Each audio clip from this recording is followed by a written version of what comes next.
It's back to school with Philstocks, Guro, where learning leads to earning. Tara!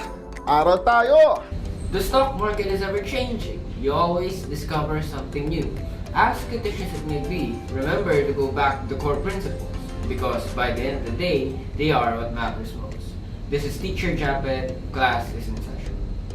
Revenue, net income, year-on-year growth, and net margins. So ito ang mga pag-uusapan natin today as we discuss the first quarter financial results of the PSE companies. Now, bago ang lahat ng yon, magandang araw sa inyong lahat. Kamusta mga ka-Philstocks? I hope you're all doing great. So, masasabi ko lang, tag-ulan na. So, makakaranas na naman tayo ng mga makulimlim na panahon. Parang ang stock market lang natin, medyo cloudy, but nonetheless filled with opportunities. So, speaking of which, yun nga, first quarter financial results. So, we've recorded 239 results so far. And for the PSE, and this gave us a total revenue of 3.7 trillion, up by about 37% year on year. Net income, on the other hand, rose by 19% year on year to 325.6 billion. Now, for a better picture of how our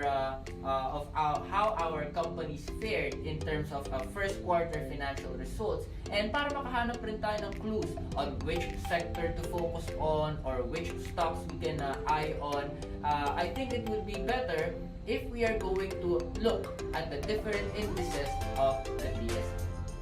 Unahin na natin ang ating PSEI. So total revenues of PSEI counters was up by 11% year on year, so that is up to 1.3 trillion pesos, while net income was also up by 9% to 144 billion pesos. So may pinakamataas na net income growth is si FGen, and that was up by 108% year on year to 4.2 billion. This is on the back of higher electricity sales and better recurring income. At the same time, the best net margin natin is with SMPH or SM Prime Holdings at 33%. And this is on the back of a better residential sales and better rental income. Now, ano ba itong sinasabi natin na net margins? When you say net margins, this is one of the profitability ratios that measures kung magkano yung titirang net income out of every 1 peso revenue na na-generate ng isang company. So, in our example, with SMPH 33%, out of every 1 peso revenue na na-generate niya, 33 centavos ang natitira in the form of net income. So, tingnan natin yung iba pa nating mga indices. So sa financials, yung registered revenues nila totaled 157.9 billion, and this is up by 27% year on year. Net income was up to 34 billion.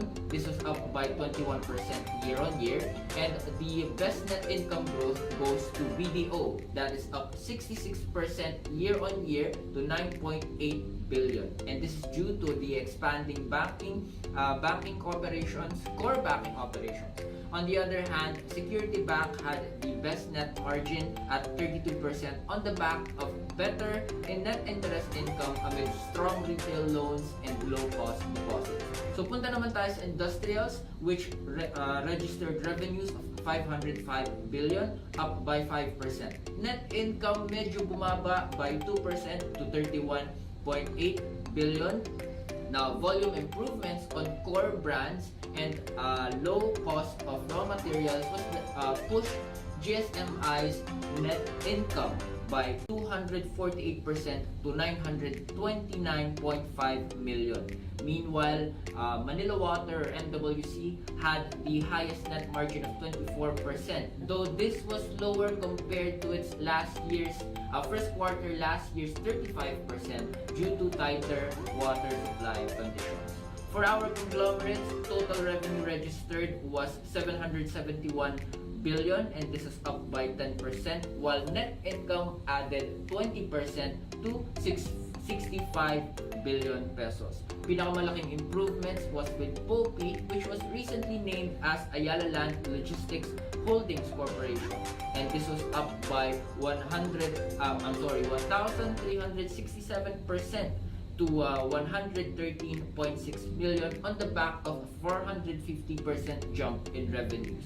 Now, best margin goes to Costco, and that is net margin of 22%, and that is because of its sale of Liquigas Philippines Corporation and better contributions across all segments, especially from Pure Gold. Now, with the service sector, revenues were at 259.2 billion, up by 13%, while net income widened by 19% to 28.7 billion.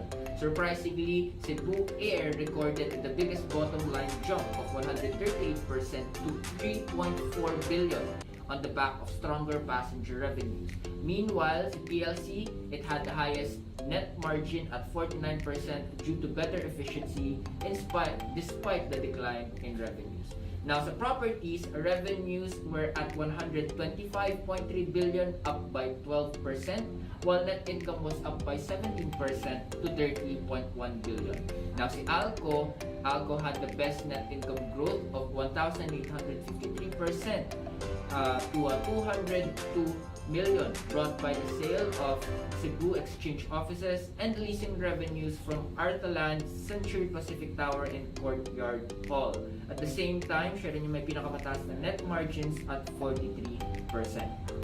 Finally, with our miners still challenged by government regulations, revenue and net income parehas bumaba.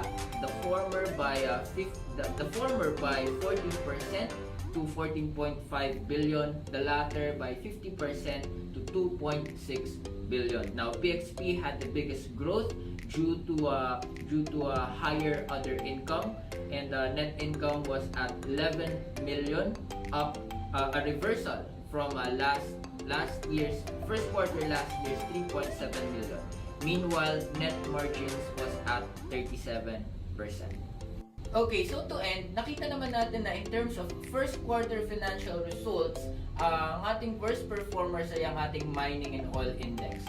On the other hand, the biggest net income growth was recorded by our financial sector, or simply our banks. And then, yung ating na mga properties, they were the ones who had the best net margins at 24%.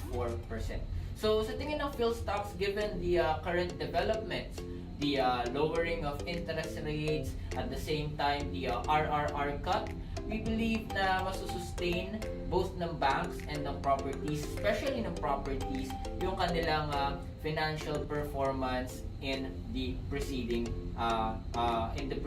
quarter. So I hope that with this discussion we were able to